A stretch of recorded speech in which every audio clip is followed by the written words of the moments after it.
Hai, assalamualaikum. Apa kabar, teman-teman? Semoga kita semua dalam keadaan sehat, ya. Oke, jadi di video kali ini ya, teman-teman. Nah, lihat ini aku lagi geser-geser peralatan budgeting ya, buku, pot bunga pun aku geser-geser ya. Maklumlah, teman-teman, aku masih pemula banget, masih harus banyak belajar juga, dan aku belajarnya itu ya nggak yang kemana-mana ya, cukup nonton dari video teman-teman juga yang ada di YouTube ataupun di sosial media yang lainnya. Nah, ini juga aku geser lagi itu pot bunga ya, maklum aja ya teman-teman. Dan di video kali ini aku mau buat budgeting bulanan, dan ini terinspirasi dari salah satu temen juga ya yang online gitu.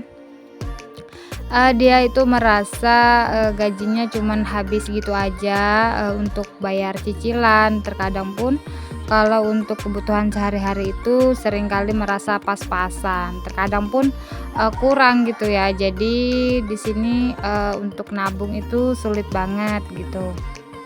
Nah, di sini pendapatannya per bulan itu menurut aku sih lumayan, tapi ya kembali lagi dengan kondisi mereka ya, dan situasi ataupun kebutuhannya itu kan berbeda-beda. Jadi kita itu nggak bisa menyamakan gitu, teman-teman. Nah, jadi untuk kondisinya di sini adalah 2 orang dewasa dengan 1 orang balita dan memiliki banyak cicilan. Dan masalahnya adalah dia itu sulit untuk menabung gitu, teman-teman. Jadi dia itu kepengen bisa punya tabungan, dan dengan catatan kewajiban-kewajibannya ataupun cicilannya itu bisa terbayarkan. Jadi kita coba aja ya, kita bantu buatkan budgeting. Nah, di sini aku juga mau disclaimer, teman-teman, bahwasannya aku ini bukan yang ahli keuangan, hanya ibu rumah tangga biasa. Jadi kalau teman-teman berbeda pendapat, kita saling menghargai aja ya satu sama lain. Oke, langsung aja ya ke budgetingnya. Untuk yang pertama-tama ini kita tuliskan dulu, untuk pendapatannya per bulan adalah 3.500.000, dan juga ada beberapa kewajiban ya. Ini kita tuliskan dulu untuk kewajibannya yang harus dibayarkan terlebih dahulu, ataupun ini yang harus disegerakan ya, teman-teman, karena untuk menghindari telat bayar ataupun nunggak gitu, teman-teman. Nah, jadi untuk kewajibannya ini ada beberapa ya. Ini aku sebutin aja. Untuk cicilan ini ada, yang pertama ada cicilan bank untuk per bulan sebesar Rp600.000. Kemudian ada pakaian ya, cicilan pakaian mungkin. Ini Rp200.000. Kemudian ada arisan Rp500.000. Untuk perabotan Rp250.000. Dan di sini untuk dana tak terduga ini minta disisihkan di awal aja. Nah, setelah kita tuliskan ini jumlah seluruhnya, untuk kewajibannya ada sekitar Rp1.600.000.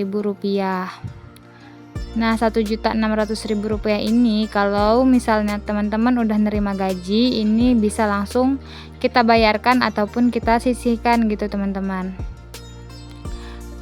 Kemudian untuk kebutuhan di sini aku buat budgetnya aja ya, teman-teman. Ini hanya contohnya. Untuk nominalnya bisa disesuaikan dengan kondisi dan keuangan kita masing-masing. Karena aku percaya ya, teman-teman, setiap rumah tangga itu pastinya punya kondisi yang berbeda-beda, entah itu dari keuangannya, entah itu dari anggota keluarga maupun dari daerahnya gitu, teman-teman. Karena bisa jadi harga-harga barang di suatu daerah itu, misalnya di daerah A itu tidak sama dengan harga-harga barang di daerah B, teman-teman. Jadi kita itu nggak bisa menyamaratakan gitu.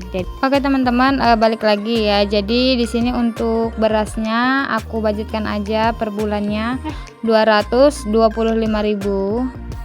Kemudian untuk belanja bulanan Rp150.000, dan juga ada belanja mingguan ini ya, untuk kebutuhan makan Rp450.000 selama sebulan. Kemudian ada gas 55.000, ada token ataupun listrik 110.000, air minum 25.000. Ini air minum isi ulang yang biasa ya teman-teman. Kemudian ada internet, ini untuk 2 orang ya, bisa ya beli pulsa yang 50.000 untuk 1 bulan itu ya. Jadi ini untuk 2 orang 120.000. Kemudian ada bensin 100.000, ada rokok 300.000, dan juga ada jajan untuk anaknya ya 150.000. Oke, jadi untuk total seluruh kebutuhannya ada 1.685.000. Setelah itu di sini ada sisa gaji ya, dari 3.500.000 dikurang kewajiban dan kebutuhannya ada sekitar 3.285.000. Nah, jadi sisanya ada 215.000 rupiah. Inilah nominal yang bisa kita masukkan ke dalam tabungan. Oke, jadi untuk tabungannya di sini aku bagi ke beberapa kategori ya. Di sini ada sedekah. Sedekah ini aku buatkan aja 2,5% dari gaji ya teman-teman. Karena menurut aku udah lumayan besar, tapi ini bisa disesuaikan aja ya sama kemauan ataupun kemampuan gitu. Nah, jadi untuk sedekah yang 2,5% ini lebih kurang ini 80 sekian ribu. Jadi aku genapkan aja jadi 90.000 rupiah. Kemudian di sini aku buat juga untuk dana darurat 25.000 dan ada tabungan pokok sebesar 100.000 rupiah ya. Insya Allah kalau kita konsisten ini akan bermanfaat dan juga kedepannya keuangannya bisa lebih baik lagi. Oke teman-teman, mungkin ini aja yang bisa aku sharing sama teman-teman. Semoga dapat membantu dan bermanfaat buat teman-teman. Dan di sini aku bantu support ya teman-teman dengan cara like, comment, dan subscribe YouTube channel aku. Bunyikan lonceng notifikasi biar kalau aku upload video selanjutnya teman-teman bisa tahu. Oke, sampai ketemu di video aku selanjutnya. Wassalamualaikum.